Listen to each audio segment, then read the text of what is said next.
How's it going, guys? And welcome to SHOT Show 2020. We're sitting down with Eric Glesser over at the Spyderco booth. How's it going? Good. Good? Always a pleasure, man. Yeah, thanks for coming back. Yeah, of course. And we have got some new exciting stuff on the table and some new exciting steels, which we're going to jump into. So tell us, what is S45 and what are you guys doing with it? CPM S45VN is the new Crucible Industries grade. They're always developing those new grades, looking for better toughness, better wear resistance, better corrosion resistance, always developing. So this is their new grade and we were excited to see it. So we got it rolling right away and we got a sprint coming out with it soon. Cool, right on. The first two knives are going to be green, paramilitary 2, a paramilitary 3. They're going to also have a new texture on there. The new texture is great for pushing in any direction, but also goes in and out of the pocket well without ripping up your pockets. But it's really the steel that we're trying to highlight. Yeah. We wanted to get it going right away, and we pushed the steel into the market. Cool. Some of the highlights, it has a little bit more carbon than your S30V and S35VN. Yeah. They went to 0.20% chrome, so it's a very high chrome. You get more chromium carbides. They added a little bit of niobium. It's got a little less vanadium, but with the niobium and the chrome and all the carbides, it's for us, it looks like it's a great performance steel. We're excited for it. It's all powderized, so it's nice and homogeneous. Yeah. But nothing tells like the market. So we're going to get some sprints out into the market right away and see if the market likes it like we do. That's super exciting. I also love how you're not only working knives, but you're also a scientist, knowing all those names and everything. Oh, yeah, we love steel. You know, the steel is the soul of the knife. It is, yeah. My dad used to tell me a story growing up. He'd say, the edge is the most, something along this lines. The edge is the most important part of the knife. The blade is there so that you have something to hold the edge. The handle is there so that you can control the blade. A lot of people look at a fancy handle and choose a knife by the handle, but that's looking at the wrong end. Right. A lot of people choose their spouse that way, but that's another story. But yeah, the edge is so important on a knife. Its edge angles, its performance, and then the steel itself is the soul. And that's a lot of what we're getting to. I like that. I like that a lot. All right. Cool, and another new exciting steel that you guys are using as well. Right. This is a grade that we're developing with Crucible Industries. It's a cobalt-based steel. So, 15 plus years ago, I'm just roughing it off the top of my head, nitrogen became much more exciting in steels. You started getting more nitrogen-based steels like our H1, our CPM 35VN, and through my lifetime, there have always been some developments in steels based on concepts. And so here we're using cobalt as that basic concept. We're going to start with cobalt and start to go from there. Cobalt, and this is what I've been told by different experts, and different people have different opinions about cobalt, but cobalt makes everything better. Okay. It's going to make everything form better, work better, and that's one of the ideas behind cobalt. And so we're using it as a cobalt-based steel and then working out from there. It's still a stainless. It has a dab of vanadium in there. It still has carbon in there. And then it's just a nice, unique mix. Yeah. So on the consumer end, when you're looking at adding more cobalt, talking about the edge, right? So are we talking potentially better edge retention, potentially harder, softer? Our performance tests are really in that family of knives. But as far as S30Vs and a lot of the higher performance steels today. Yeah. But really nothing's going to tell like the marketplace. Yeah, of course. Let's get it out into the marketplace. Let's see how people like it, get some more scopes on the edges, see how it performs, see how it patinas, see how it corrodes. And if it's something to work with, we'll continue to develop this kind of stuff. Yeah, I love to see this from Spyderco. This is something, as we sat down and I was saying this earlier, like you guys are always trying new things, right? You're always paying attention to the edge, right? Yep. And I love to see right out the gate for 2020, you guys are just like, here's 2 new steels. Let's put them out there and see what we can do. Development is steels, locks, handles, designs, CQI, constant quality improvement. That's what you need in the knife industry. We're always looking for a problem to solve. And steels is always pushing. And so yeah, these are 2 fun new grades. Cool. I hope the market likes them. Yeah. And then on steels that you guys didn't create, but it pioneered a little bit with the LCN 200. Yep, the LC200N. This is called the Siren. It's designed by Lance Clinton. This was revealed shortly ago, but we're a little behind on it, but it's very soon to come. But it comes with the LC200N, which is extremely corrosive resistant, has a great edge on it. This has a peel ply G10. It has blue lined G10. So on the inside, all the way through, you're gonna see that nice blue. Gives it a very unique look. With the handle itself, with that open back, it fits a wide variety of hands. With that guard, it's really safe. It's going to give you a lot of edge for handle ratio. When it's closed, it's going to give you a nice profile for the pocket. Great left and right hand use with the exposure of the hole and with the mid-back lock, the reversible clip. Its design is very simple looking, but brings so much to the table as far as performance goes. Yeah. So yeah, that's an LC200N Siren designed by Lance Clinton, made in the U.S. Cool. Very excited about it.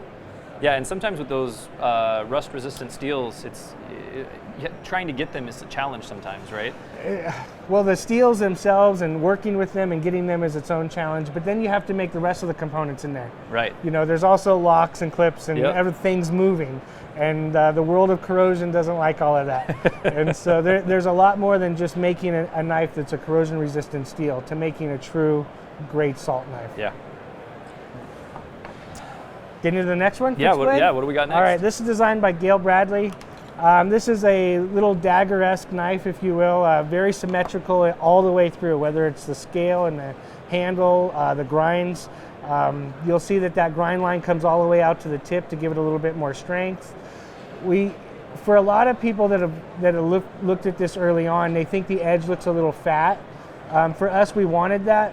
It's got a little bit more thickness here in its bevel, and then the edge angle, because it's a true 16-17, it gives it a little bit wider looking edge.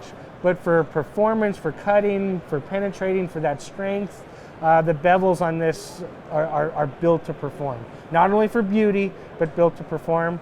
It's a high polish, so it fits in the hand great. It's got the full tang, so it's nice with the weight. The lanyards help keep it together, but you can also use them for ties. Then it comes with a Boltron sheath, great snap, thumb push off, no rattling. It has drain holes. It's a high quality Boltron sheath. The more you learn about sheaths, we make great sheaths. Yep. It's got the G-clip that'll snap in a variety of areas.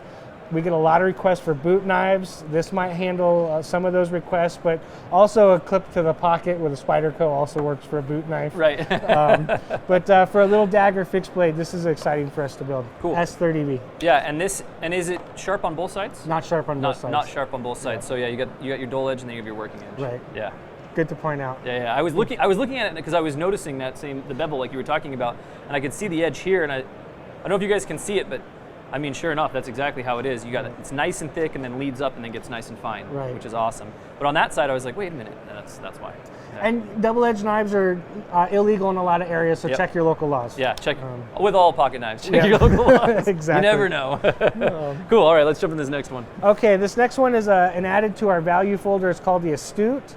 What I'm excited about the Astute, one is the edge.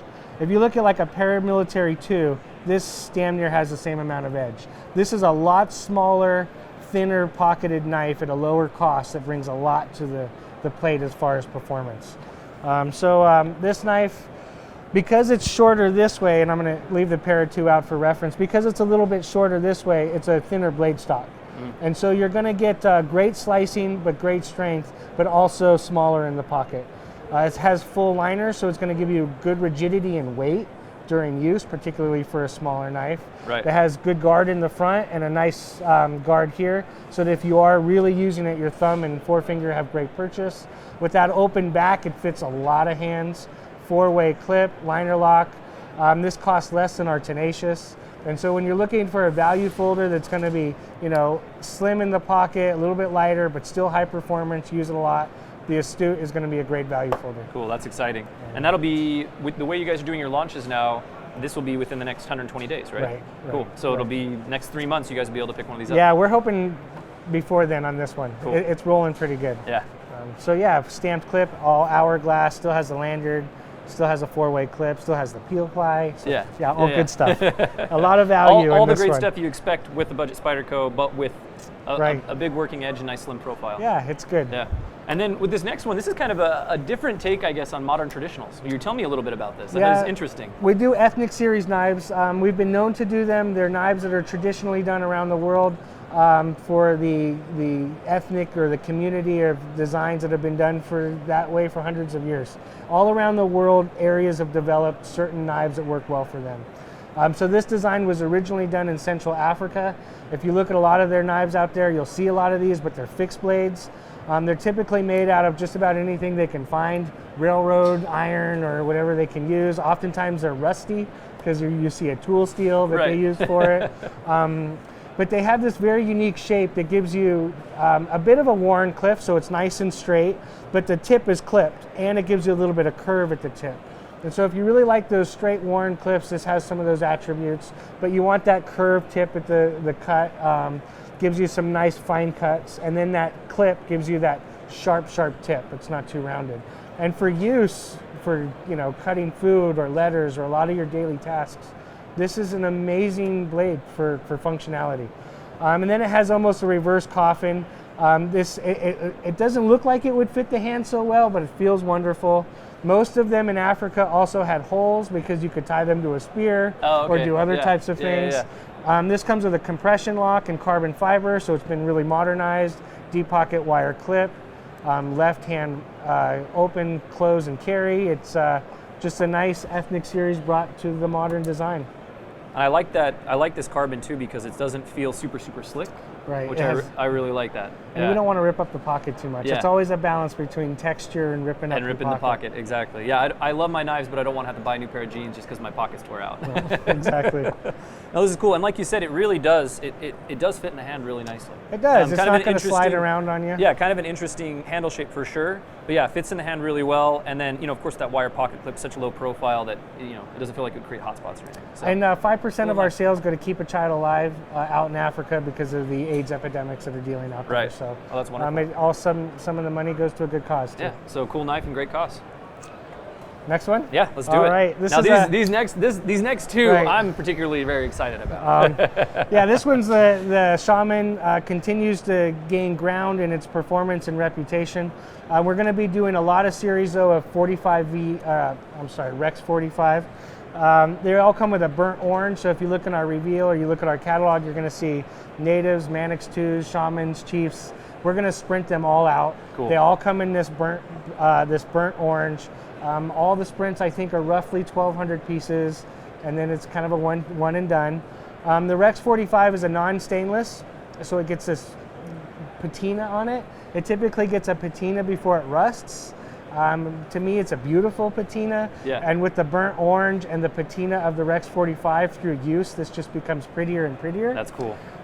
With the Shaman, you're going to get all the hard use that you look for in the design, but the beauty of the Rex 45 and burnt orange. Yeah, I'm excited to see this Rex 45 get out in the community and see what people do with it, right? Also has a lot of cobalt.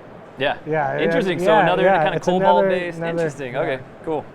And then speaking of sprint runs, you guys have, at least what I've seen in the reveal, this one is the one that I'm personally most excited about. Yeah, I'm excited about this too. This is cool. It's a cool one. So this is our third flash batch. Flash batches are knives that we build the tooling for. We build a one-piece run, and then we kill the tooling. We break it up, and we no longer build it again. We've done two so far. One was the Little Nalaka. Mm-hmm. It was done in all white G10. That was a one-piece, one-time run. The Darn Dow, designed by Bob Lum. If you know fixed blades and Bob Lum designs, it is a gorgeous piece. And then this one is our third flash batch, designed by Michael Birch. He calls it the Bombshell. Michael Birch, great guy, been making knives for decades. If you are into knives, certainly look up Michael Birch. He knows knives, he knows designs. He's a pleasure to work with. When we're doing something like this, we want you to feel like you're really buying a Michael Birch. And so it comes with all the same materials and same specs that you would on the normal one, same thicknesses, same titanium, custom clip, and so you feel like you're getting the real thing. Yeah. It'll be a one-time 1,200 piece. Everyone's engraved on the inside of the liner, so I have to take a little light to look at what number yours is. Yeah. Comes in CPM 20 CV, if I remember correctly, which is a beautifully chrome-based steel with a lot of vanadium. I love 20 CV. I love 20 CV. But yeah, it's a nice flash batch. Yeah, this thing is really cool. I love just kind of the thickness of it, like the interesting visual profile, and then of course the performance of it, right? Like the blade steel, the handle material, all of that. What I like about Michael Birch is he makes his knives to work and use. Yeah. Yes, it's a flash batch. Yes, it's collectible, but it's also meant to use. Yeah. Yeah, there's only 1,200. I'm going to try to get one of these personally, and I'll get it dirty. And no more after that. Yeah, exactly. All right, so now you've got kind of a surprise in your pocket, but we've got 3 other on the table, and these are kind of ones we've seen before, but little variations. Yeah, just this is designed by Michael Janich. He's known for his Yojimbos, his Warren clips, his self-defense knives. Some of the best in the world are his. But this is all blacked out. If you're going to be using a Michael Janich blacked out knife, it should be all blacked out. Yeah. The edge is the only part that has a little bit of shine on it, and I guess somebody could use a Sharpie on the edge if they really needed to. But besides this, it's a completely blacked out Yojimbo. Cool. Then we're going to do two more lightweights quickly. This is a lightweight Tenacious. This will come in satin and all black like you see here. With this one, you're still going to get the 4-way clip, the full liners, the performance of the Tenacious, but you're going to get bidirectional texturing, a little bit lower in cost. Lightweights, you're going to see a lot of lightweights from Spyderco. Yeah. People who know our line know we love lightweights. It gives you 3-dimensional high-performance parts at a lower cost, and we're a performance-based company. And so the lightweight Tenacious is just meant to be. Yeah. I think this one is going to be a top knife 2020. This is, I mean, it's Tenacious is already an incredible budget knife. Yeah. And then you throw the lightweight into it, like it feels good in hand, and it's just that much lighter. You know? For performance, what you pay for what you get back. Yeah. A lot of bang for your buck here. Tough to beat our Tenacious line. So. And then we're going to continue to develop our Salt series. This is the first of many, but this is the Pacific 2. So if you compare it to the original Pacific 1, the ergos are a little bit improved on this. The 4-way clip where the old one had a thimble, bidirectional texturing. This one has no liners, where our Endura does have liners, so it looks very much like an Endura, but when you feel them, this is lighter, but it's a little bit thicker in the handle. So if you are wearing gloves, you have a little bit thicker handle, lighter, and a bigger hole. It's interesting to put both the Endura 4 and the Pacific 2 in the hands. They're quite different, but quite the same. Right. But for Salt series, we're continuing to develop some of the nicest salt knives in the market today. And the Pacific 2 just continues to push it. And that's the truth. I mean, we've done a video. We tested the Salt series. Yeah, we're always improving too. Yeah. Well, that's the thing is that video showed. I mean, the Salt series, the H1, that stuff is just absolutely incredible. It is. We were in California, it was a year and a half ago or so, and we went out with a guy who's a diver. He goes diving and spearfishing, and he only uses the Salt knives. That's all he'll use. And he's like, I like literally clean them off in the ocean and leave them in my boat, and they're fine, right? So it's really cool to see it in a lightweight design, and just see that keep moving forward. It's H1's a 15-year-old steel that is still absolutely remarkable. Yeah. There's still nothing like it, and Spyderco's still the one that gets to bring it to the market. Yeah. So it's a fun thing. It's awesome. All right, so a lot of exciting stuff on the table, but you have something even more exciting that you're carrying today at the show. So let's show them. So this is the one I kind of talked about a little bit last year, but now we're getting them off the machines as production, so it's a little bit closer to what we're delivering. I'm really excited about this one because of the Tonto itself. Not all Tontos are created equal. When you learn about Tontos and really dive into them, there's a big world. And so how do you make these Tontos? If you start looking at a lot of the Tontos, the first thing you have to look at is the blade stock. A lot of them are thin mall ninja knives, if you will. If you're making a real Tonto, what's your blade stock? Where are you starting with? So we're starting with great steel, a great blade stock. Then we get into this main bevel. How are you going to create the main bevel? For this, we're using a hollow grind. For Spyderco, you don't see a lot of hollow grinds, but when the bevel doesn't go as tall, with Spyderco, we like that full flat grind where the bevel goes all the way up. But when the bevel's not going to go as high up, it's nice to have that hollow grind because it's going to keep that edge a little bit thinner down towards the bottom, and for resharpening, it's going to keep it a little bit thinner as it goes up. And so we do have that hollow grind, but as you move out towards the edge, what are you going to use at the tip of that Tonto? You know, a lot of people just cut off the end and there's your Tonto. But we're not doing that with this one. We're moving it off the hollow grinder over to a flat grinder, and then we're going to use that flat grind to give it some real strength.